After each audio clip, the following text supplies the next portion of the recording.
20,000 টাকা বেতনের চাকরি করে কেউ 5 তলা বাড়ি করলে আমরা প্রশংসা করে বলি, দেখো 20,000 টাকার বেতনে চাকরি করে 5 তলা বাড়ি করে ফেললো। আর তুমি কি করেছো? বিয়ের বাজারে দেখা হয় ছেলে সরকারি চাকরি করে কিনা। ছেলে সরকারি চাকরি করে, 5 তলা বাড়ি আছে, তার মানে সোনার টুকরো ছেলে। এমন ছেলের কাছে মেয়েকে বিয়ে দেয়াই যায়। কিন্তু ছেলে সৎ কিনা সেই জিনিসটা কজন খোঁজে? আমাদের সমাজে কে কত বড় বাড়ি করলো, কে কয়টা গাড়ি কিনলো, কার কত ব্যাংক ব্যালেন্স আছে, এই জিনিসগুলো দিয়ে মানুষের সম্মান পরিমাপ করা হয়। যে মানুষটা সৎ থেকে সারাদিন পরিশ্রম করে অল্প কিছু টাকা উপার্জন করে, তার প্রশংসা করতে আপনি কাউকে দেখবেন না। কিন্তু কেউ যদি 20,000 টাকা চাকরি করে ওই যে 5 তলা বাড়ি করে, সবাই তার প্রশংসায় পঞ্চমুখ।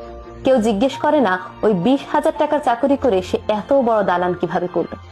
বরং প্রত্যেকটা মানুষ তাকে সম্মান দিতে থাকে। মসজিদ থেকে শুরু করে এলাকার বাজার, সব জায়গায় মানুষ তাকে সম্মানের সাথে ট্রিট করে। অথচ যে মানুষটা আসলে সৎভাবে ইনকাম করে নিজের জীবন যাপন করছে, সেই মানুষটা সম্মান পাওয়ার যোগ্য।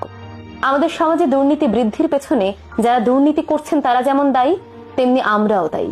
আমরা তারাই দায়ী যারা এই দুর্নীতিগ্রস্ত মানুষগুলোর সমালোচনা না করে বরং এই মানুষগুলোর প্রশংসায় পঞ্চমুখ হই। দুর্নীতি করে 5 তলা বাড়ি করা সেই সরকারি চাকরি করা ছেলেটার কাছে আমরা মেয়ে বিয়ে দিতে চাই।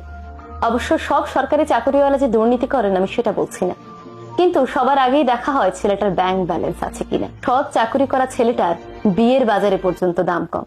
তাহলে ভেবেই দেখুন না, আমাদের সমাজে এই যে আমরা এই বৈষম্য তৈরি করছি, এটাও কিন্তু দুর্নীতির পেছনে অনেক বড় একটা কারণ।